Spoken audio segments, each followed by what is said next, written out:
Victor, and you're fighting ex-world champs. Eddie Morales has seen you fight, and he said, you know what, if he wants the next champ, I'd like to be the one to fight him next. What would you say to fighting someone like Eddie Morales? I don't even know who the fuck that is. Next question. For Jake and Nikisa. Jake, you made such an impact in boxing. Is there still a plan to enter the cage in mixed martial arts in the future?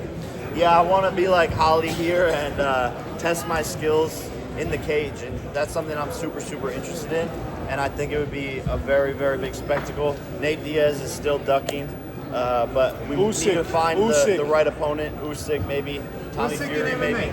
Usyk has called out Jake multiple times in MMA. They've been in touch with us behind the scenes saying they want to do that fight in 2026, so it's something that we definitely want to pursue. Is the PFL looking into it? Absolutely.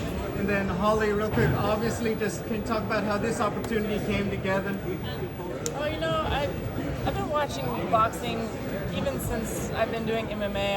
I love the sport still. It's still one of my passions, and seeing the girls be able to fight and just bring a lot of good experience and attention to the sport. Started to miss boxing a little bit, so I've been watching and been kind of hopeful to get back in there and get back into the ring and get some boxing fights, and like I said, come back to that 135-pound weight. I never got to fight at that in boxing before, only MMA, so I'm excited to come back and fight at a new weight class. Show y'all what I got. Is boxing what you're going to focus on now at this stage of your career, you think? Right now it is, yes. Thank you. Have you talked to Mike Tyson since the fight?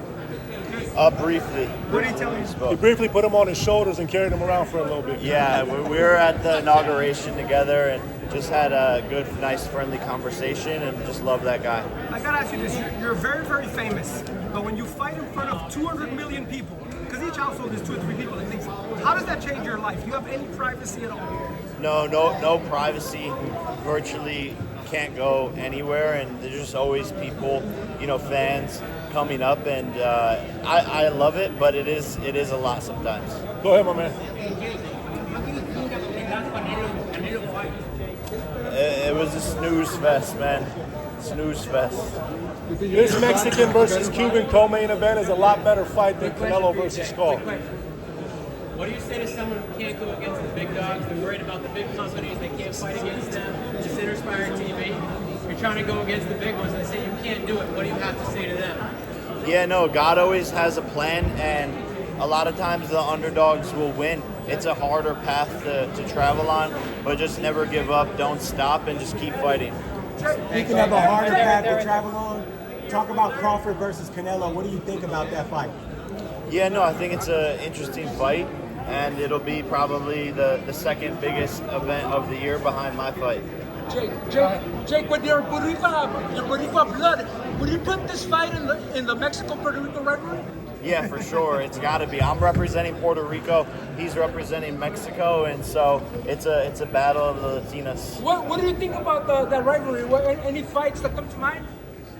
Man, it's just been such a long rivalry, and nothing at the top of my mind. But I mean, there's just so many amazing fighters. I think Trinidad versus De La Hoya, probably the top of the list. Who you sparring with this one?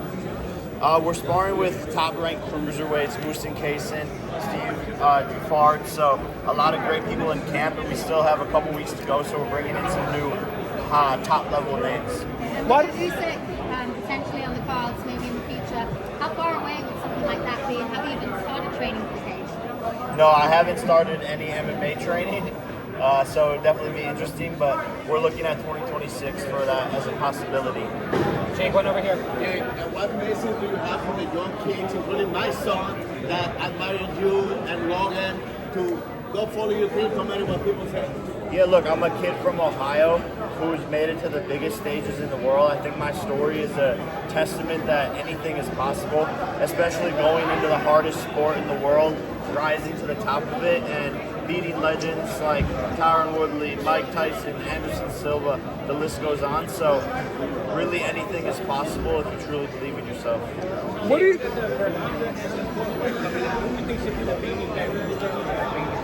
I think Berlanga still has a bigger name. Right over there. Jake, one thing that you don't realize about you is in the gym and at the gym. observing daily on the scene on film, you haven't.